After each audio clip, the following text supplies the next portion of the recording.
Buongiorno, ben ritrovati in un appuntamento con l'informazione di Telefriuli, la politica in primo piano. Ieri sera in Senato il Premier Giuseppe Conte ha incassato la maggioranza relativa dei voti, fondamentale per proseguire l'operato del governo, ma ora al governo giallorosso servono altri volenterosi per rinsaldare la maggioranza. 156 voti favorevoli, 140 contrari e 16 astenuti. Sono questi i numeri che hanno permesso al Premier Giuseppe Conte di rimanere in sella e mantenere in piedi il governo. Numeri che non esaltano certamente Palazzo Chigi, ma che danno tempo al Premier, tempo per allargare la maggioranza e rendere più forte l'esecutivo. Se non ci saranno i numeri, ha commentato Conte dopo la votazione, il governo va a casa. Punti centrali di questi frenetici giorni saranno l'approvazione del Recovery Plan, punto su cui Italia Viva si è staccata dalla maggioranza, e lo scostamento di bilancio per fronteggiare l'emergenza pandemica e i ristori. In queste ore Conte salirà al Colle per riferire al Presidente della Repubblica Mattarella l'intenzione di ampliare la maggioranza con i cosiddetti volenterosi. Al Presidente si rivolgeranno anche i leader del centrodestra Matteo Salvini e Giorgia Meloni, convinti che Conte non abbia i numeri per proseguire, motivo per cui potrebbero anche chiedere le elezioni. Ieri in Senato si è consumata la frattura definitiva tra Conte e Renzi, con il leader di Italia Viva che però si è detto disposto a discutere di tutto, compreso un governo di unità nazionale. Primo punto sul tavolo, come detto, lo scostamento di bilancio, decisivo per il nuovo decreto ristori. Prossima settimana sarà invece il turno del Recovery Plan, che entrerà nelle commissioni, stessa sorte che dovrebbe subire l'annunciata riforma alla legge elettorale.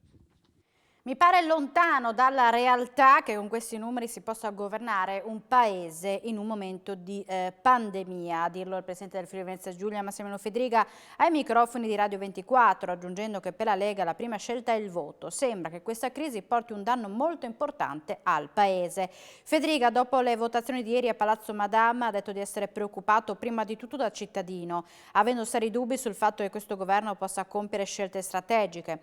Analizzando i 156 voti ottenuti al Senato, il governatore ha detto che ci sono 3 senatori a vita, 2 usciti da Forza Italia e 2 arrivati all'ultimo, trascinati dentro l'aula, tra cui Ciampollillo, ha precisato Fedriga a Radio 24, che continua a dirne di ogni colore contro Movimento 5 Stelle, Partito Democratico e contro lo stesso Conte. Per Fedriga la maggioranza non c'è. Se si dovesse arrivare a consultazioni per la formazione di un nuovo governo, penso che una maggioranza parlamentare, se ci fosse, non passando per le urne, debba essere formata da gruppi politici che in modo coordinato, coeso e con linea politica comune appoggino un governo. Non si possono andare a raccattare parlamentari da una parte all'altra con idee opposte, ha detto ancora Massimiliano Fedriga.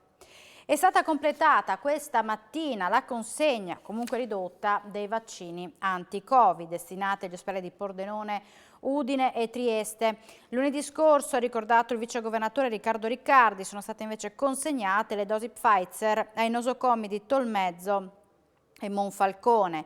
Il totale complessivo delle nuove dosi arrivate in Friuli Venezia Giulia ad inizio settimana monta a 7.020, ma le buone notizie non finiscono qua. L'azienda sanitaria Friuli Occidentale sta infatti predisponendo l'acquisto di nuovi macchinari trasportabili per eseguire test rapidi di terza generazione, il cui esito è quasi sovrapponibile a quello dei tamponi molecolari. E i nuovi tester accelereranno le tempistiche dei risultati e così snelliranno anche il carico sui laboratori. E siamo alle notizie di cronaca. Un uomo è stato aggredito da 4 uomini nella sua casa di San Daniele del Friuli. Quella che per essere stata una vera e propria spedizione punitiva è avvenuta ieri sera quando un gruppo di uomini armati di bastoni è entrato in un appartamento abitato da un ragazzo della sua fidanzata. La banda ha picchiato il giovane, che poi ha dovuto ricorrere alle cure mediche raggiungendo l'ospedale di San Daniele. A seguito di un sopralluogo eseguito dai militari dell'Arma nell'abitazione dove si è consumata l'aggressione, è stato rinvenuto uno dei bastoni utilizzati. Le condizioni del ragazzo picchiato non sarebbero fortunatamente preoccupanti, non è escluso possa trattarsi di un regolamento di conti. Cercava di lasciare l'Italia a bordo di un autobus di linea in uscita dal territorio nazionale, si nascondeva proprio tra i passeggeri di una Corriere, un latitante di 46 anni condannato in quanto membro di un'organizzazione criminale dedita allo sfruttamento della prostituzione.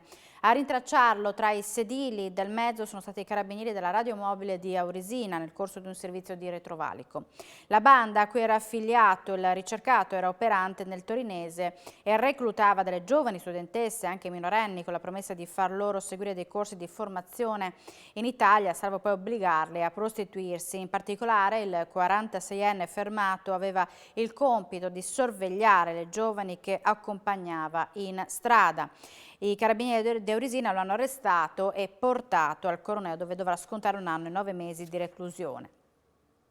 Un problema al distillatore di solventi ha fatto scoppiare un incendio a Prata di Pordenone, successo poco dopo le 20 di ieri nella zona industriale. È stato necessario l'intervento dei vigili del fuoco del comando di Pordenone di distaccamento di San Vito al Tagliamento per un totale di 4 mezzi per domare l'incendio. I vigili del fuoco hanno utilizzato la schiuma per spegnere le fiamme, nessun problema per la continuità produttiva e nessuna persona è rimasta ferita.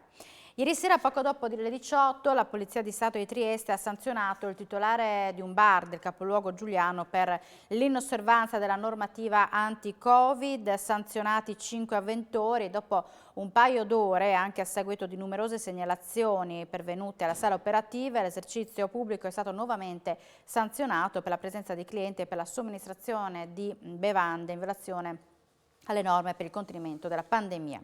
Numerosi gli interventi dei vigili di Trieste, dei vigili del fuoco di Trieste nelle ultime 24 ore. Una persona è stata soccorsa dopo essere caduta in casa e nella notte c'è stato un incendio di 2 cassonetti. Ma a Trieste una persona non dava notizia di sé da diverse ore. Entrati in abitazione dopo l'allarme dei vicini di casa in via Pirandello, i soccorritori insieme ai carabinieri e ai vigili del fuoco hanno trovato la donna esanime, deceduta per causa naturale, colta da un malore.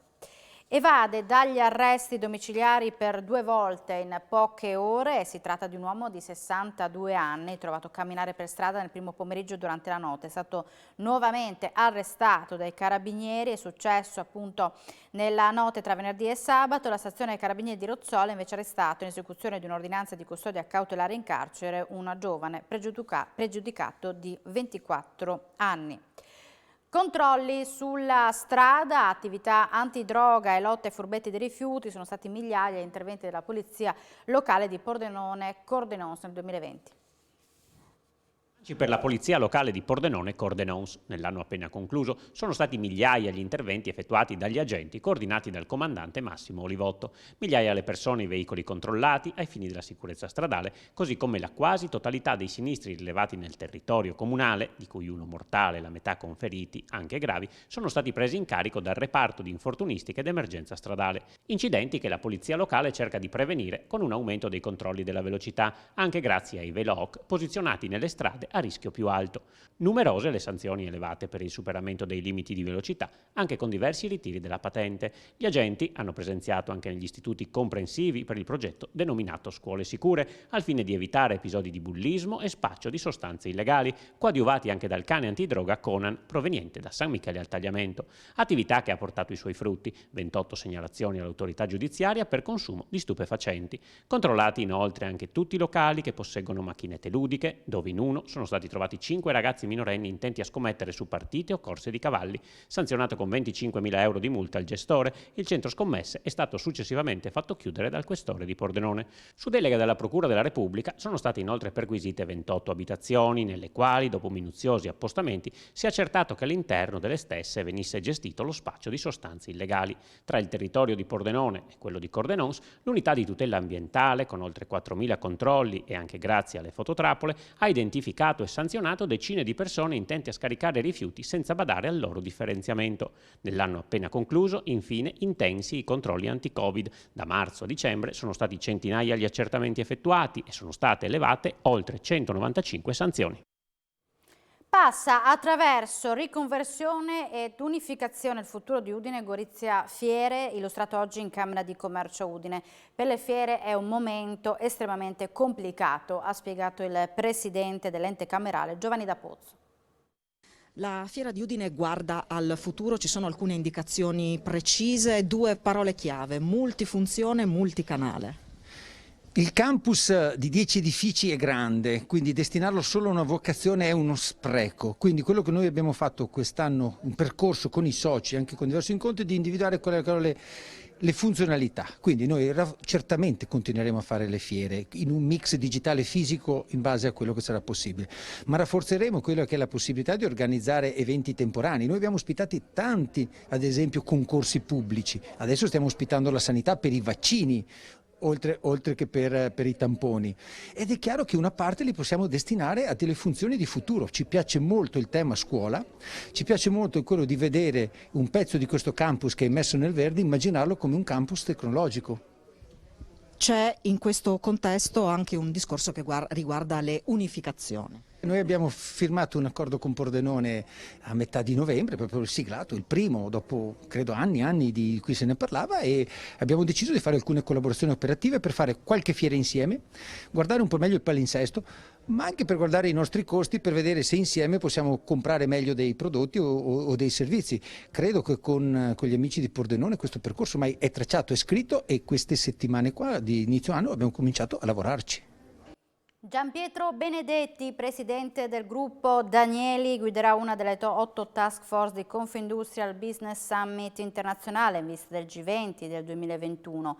I lavori prenderanno il via domani e l'Italia ad assumere per la prima volta la presidenza del G20 e Confindustria in prima linea per offrire il proprio supporto nell'affrontare le sfide che l'attendono sulla scena multilaterale. Il presidente nazionale Carlo Bonomi ha affidato a Emma Marcegaglia la guida dell'intero processo, che opererà attraverso task force guidate da eminenti CEO nazionali composte da circa 100 delegati ciascuna. A Benedetti è stata affidata la guida del gruppo di lavoro che si occuperà di occupazione ed educazione. E siamo allo sport, è arrivato il giorno del recupero di Udinese-Atalanta, gara valida per la 10ª giornata di campionato, rinviata lo scorso 6 dicembre a causa dell'incessante pioggia caduta su Udine e che aveva reso impraticabile il terreno del Friuli. Questo pomeriggio le squadre di Gotti e Gasperini si troveranno una di fronte all'altra, ma in contesti che per quanto li riguarda sono opposti a quelli di un mese fa. Gotti ha perso per infortunio giocatori importanti su tutti, Pussetto, Caca e Forestieri. Gasperini invece risolto la questione Papu Gomez e ha ripreso a correre con la sua dea. Gotti ha assoluto bisogno di punti, sa che sarà difficile farne contro questo avversario, ma è chiaro che dovrà provarci con tutte le forze a disposizione. De Lufeu partirà ancora dalla panchina, ma potrebbe essere inserito in corso d'opera. Per il resto confermerà probabilmente per 10/11 la squadra impiegata a Genova contro la Sampdoria. E dunque appuntamento questo pomeriggio dalle 14:30 con Poltronissima per seguire su Telefriuli la sfida dell'Udinese contro l'Atalanta. Noi siamo in chiusura, subito dopo la pubblicità appuntamento con A voi la linea. Buona giornata.